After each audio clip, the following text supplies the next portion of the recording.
All right. Meanwhile, at the DNC, even on a DNC event on Thursday, President Biden continued his attacks on the Republican Party, saying, quote, that what we're seeing now is either the beginning of the death knell or an extreme MAGA philosophy. It's not just Trump. It's the entire philosophy that underpins I'm going to say something, it's like semi-fascism. And get this, the DNC chair is defending the president's remarks. Really? Here to weigh in is Mollie Hemingway, editor-in-chief at The Federalist and a Fox News contributor. Mollie, good to see you. What's your take on this? Because I see that when I was in politics, I wanted people to actually like me and vote for me. And even if they weren't going to vote for me, I didn't want them to work against me, right? Don't go knock doors against me.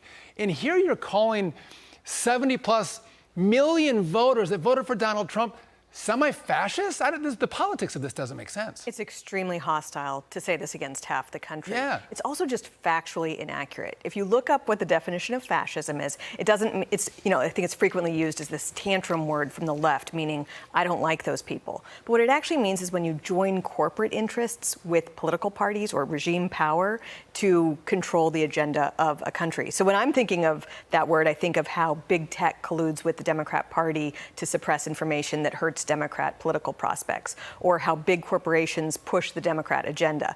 But so it's just a falsehood to use it against the Republican Party. But it's also just incredibly dangerous, hostile rhetoric. And we just saw, it was just announced that the Seminole County GOP offices were just attacked with vandalism, right, calling them fascists, echoing the rhetoric that Biden had just used. You know, just when you think about consolidating power in the federal government, Donald Trump did the exact opposite. Think of COVID, for example. He was trying to say, I'm not going to have mandates in the federal government. I'm going to give this decision back to the states. They should make decisions for what's right for their state or, mayors for their communities. And it's Joe Biden who is the one who's consolidated power in the federal government and had these COVID mandates. It's just a generally different governing philosophy that we're seeing, where people have a choice between, do they want this centralization, particularly at the federal level, where it's a one-size-fits-all approach to everything, including, really big regulations, big industries, or telling people what they can say or telling people what they can think.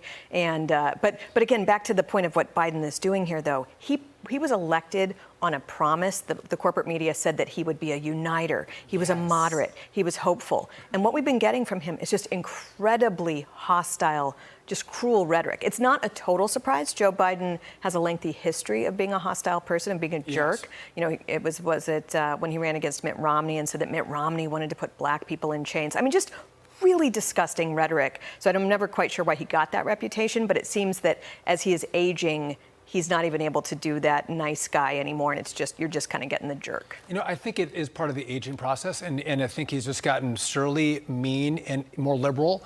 But he's not the first one. I mean, you go back to Barack Obama. He was the one who said the Republicans are going to hold on to their, cling to their Bibles and their guns.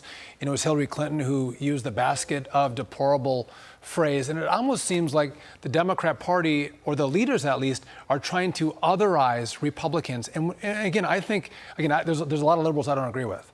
But you want to see what unites us, what brings us together. Well, what's particularly dangerous, too, is we have the Department of Justice under Biden actually going on heavy attack against Republicans. We have these two standards of justice where if you're Hunter Biden or Hillary Clinton or the FBI, you can get away with law breaking. If you're a Republican, they're going to throw the entire book at you, put you in prison.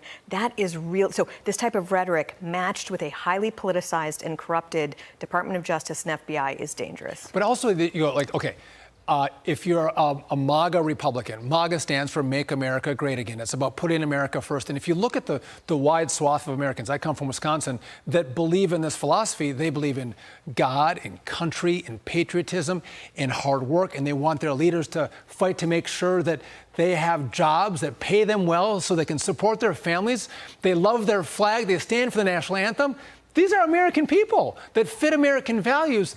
And we're saying now that those values are semi-fascist. It doesn't make sense to me. Right. You're talking about ideas that nearly every Republican holds, but also a lot of Democrats and a lot of independents hold as well. And so at this time where we're having civil strife and people breaking down how they're able to talk to each other, it would be great for political leaders on all sides to think about more unity, and how to bring people This together. is not a new idea. These ideas have been American ideas for a very long time, and it's only changed with recent Democrat movement to the left that they're now saying these ideas are extreme. I want to quickly move on to another topic. There's a story highlighting Americans that are going on a crime crisis here, especially in New York. Crime has gotten so bad in New York that New York City is now sending maintenance managers out to patrol the streets because of a staffing shortage. I mean, Mollie, you don't have enough cops on the streets. We're taking maintenance managers to now police the streets of New York City? I mean, we're seeing this in a lot of cities throughout the country where you're having really high increases of crime, including violent crime, at the same time that police forces are having trouble recruiting or retaining people. Unsurprisingly, because there are so many attacks on them. But that's what's going to happen is, and then the worse things get with the police and the more you're bringing out other people to kind of fill in the gaps, the more crime will increase and the worse it will be for those communities that are supposedly the ones who are being protected by these attacks on the cops. Yeah, it's the most vulnerable communities, the lower income minority communities that have now the rises in crime, who, as to your point, the Democrats say they're there to protect, but their communities have gotten less safe. All the while, these rich liberal elites, they live in gated communities, right? They don't have to live with their policies. Exactly. Exactly. Mollie Hemingway, thanks for joining me. Thank you. I appreciate it.